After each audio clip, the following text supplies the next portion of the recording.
Hey Dino Dudes, what's up? It's me, the Meteor Raptor. I am here today, and I am back with another movie review. Tonight's movie is a 2013 movie. Sharknado? No, Finn, it's not Sharknado. And Sharknado 2, the review, is coming very soon. So did that shut you up? Yes. Tonight's movie is Justice League, the Flashpoint Paradox. Or some like to call it Flashpoint. So, where to start with this movie? First off, I'd like to say this is my favorite DC animated film ever made. Okay, I'm sorry, The Dark Knight Returns. You're an amazing film. But this is better. It might also be because The Dark Knight Returns, let me just put these incense candles away. Because The Dark Knight Returns also was a two-parter, and it came up to 2.5 hours, and I felt like they had parts they could have cut, and it would have been just fine. Here, this film's like, what? Only 81 minutes, and it could have been like a 2-hour movie, so maybe even a 2.5-hour movie, and it would have been fine. Because the story they were working with, based off the graphic novel they were working with, well, it certainly could hold up to a much larger movie. And before you guys go off commenting below, and you know what guys, I really would like it if you guys commented on my videos more to let me know I'm doing this right or with suggestions. That really does help.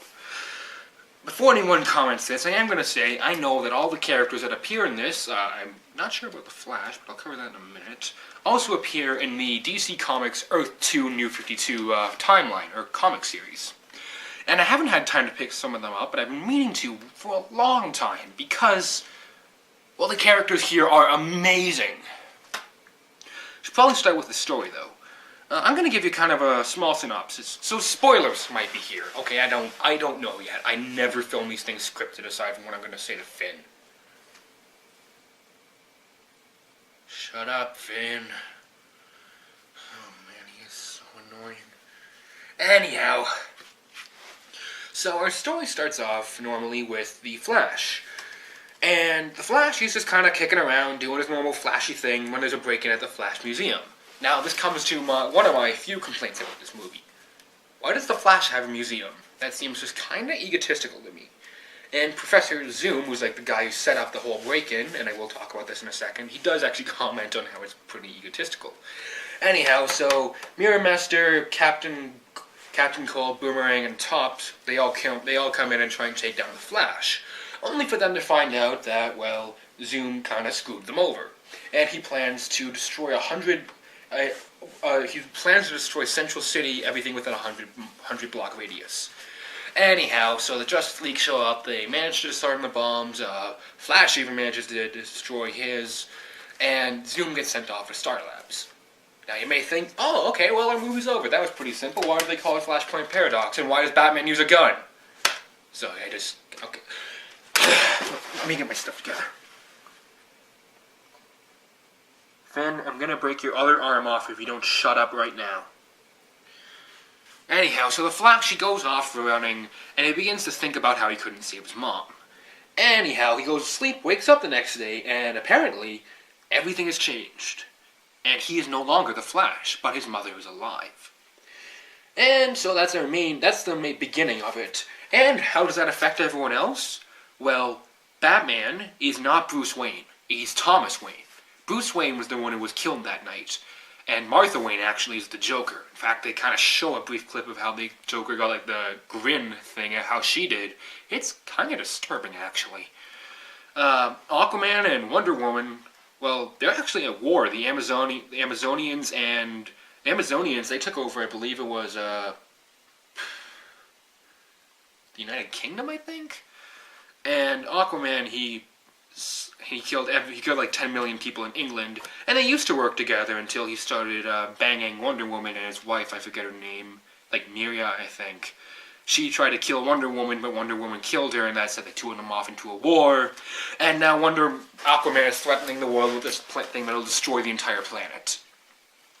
So that's how it affected the two of them. Cyborg, well, he's working for the government this time.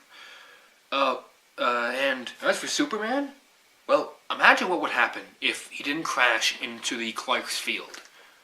What if he crashed in Metropolis and the government found him? That's the Superman we have here.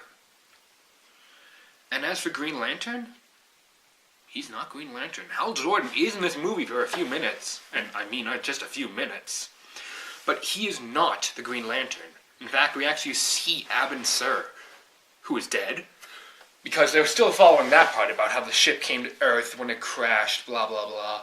But they do actually reference how they actually say that Abin Sur's final words will be "Wear my power," and that's it. So I think these new takes on the characters are awesome.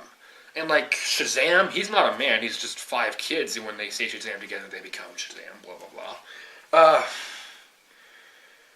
I think they all look awesome. Like, they look awesome, they change them around, they look even, like, they're just awesome as can be.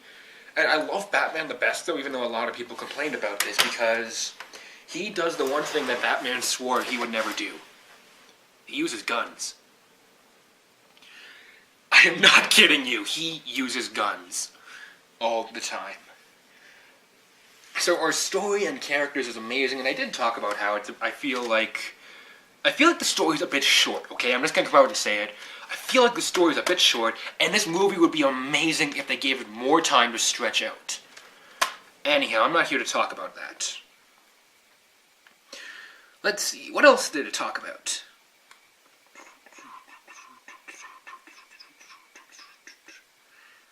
Well, I'm just going to think about it in order. I'm going to talk about the acting. You know, we got people like Kevin Conroy, C. Thomas Howell, Dana Delaney. Then there are the people who have done all these previous Justice League, Batman, Superman, Green Lantern animated movies. And if I'm not mistaken, most of them did the voices on the Justice League TV show. I haven't seen a lot of it, but I thought that was a good show.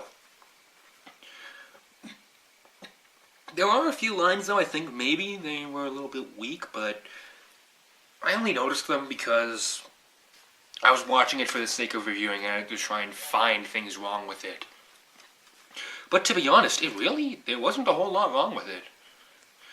Animation. The style looks amazing, aside from one small thing. The character designs. You're pretty much either... Okay, I'm going to quote Emmer Prevost here. He's a critic who reviewed this movie, and I highly respect his opinions. I'm just agreeing with him here. Either you're incredibly thin, you're built like a tank, or you're normal. And that's like all the characters. That's Batman, that's the Flash, that's Aquaman. Yeah. But other than that, animation is beautiful, it's amazing. I love the style and the texture that they did for this one. The CG parts look really good. And the blood? Well, you know what, you guys, I'm going to step aside for a second. I mentioned Justice League, the TV show. That's a kid-friendly show. This, and actually most DC animated movies, are not child-friendly. If you want to know what I'm talking about, there's a scene when, and again, I'm quoting Ember Prevost here, I believe I would never see this, but Batman and Red Hood team up and gun Black Manta down. And, like, they gun him through the head. And there is blood. The whole thing is pretty much based on the premise of there's gonna be a war. And there's a ton of death. Like, there's tons of gun battles.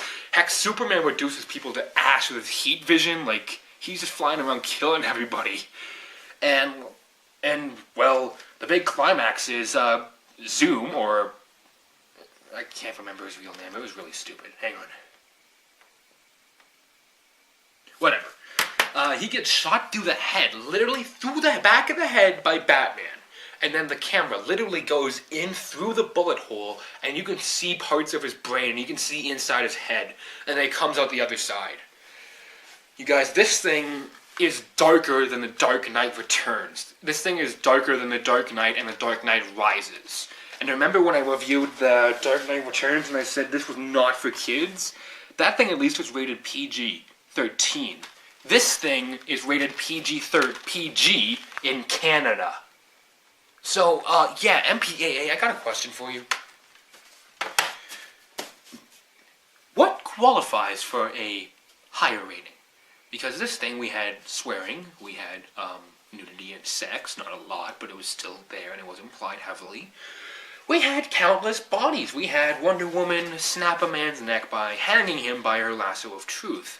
We had people getting their heads blown up, reduced to ash, torn in half, shot to the back of the head, having their limbs removed, and even a child being murdered on screen. How does that not equal a PG-13 rating? For crying out loud, you guys rated Care Bears in Wonderland PG. You're saying this thing is the same as Care Bears in Wonderland? Oh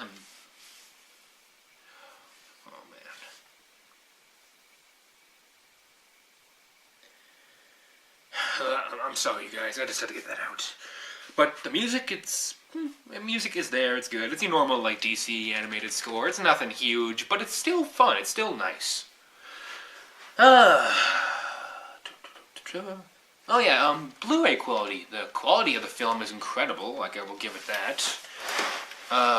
So when it comes down to it, can I recommend Flashpoint Paradox? Well, what do you think, Finn?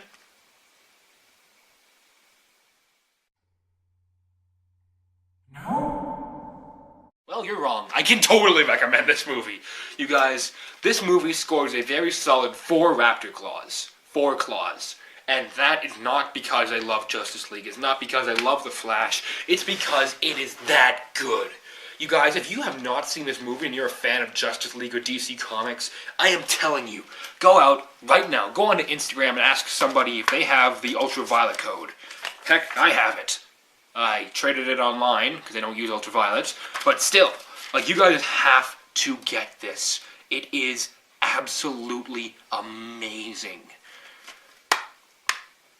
I cannot, but I have to warn you, it's not for children. I can't say that enough. It's not a kid's film. And to be honest, I thought I was when I first rented it from Redbox. Boy, was I wrong!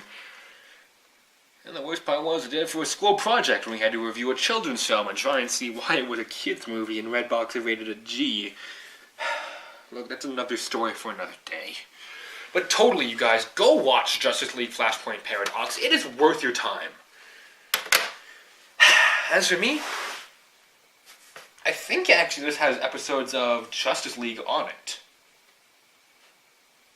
So you know what, I'm going to go see if there is any and watch them. And if not, I'm going to go watch V for Vendetta, which I just picked up at my local hawk shop for $4 on Blu-ray. And you guys, this is the Media Raptor saying, until next time, keep cool, and I'll see you Dino Dudes around. Later.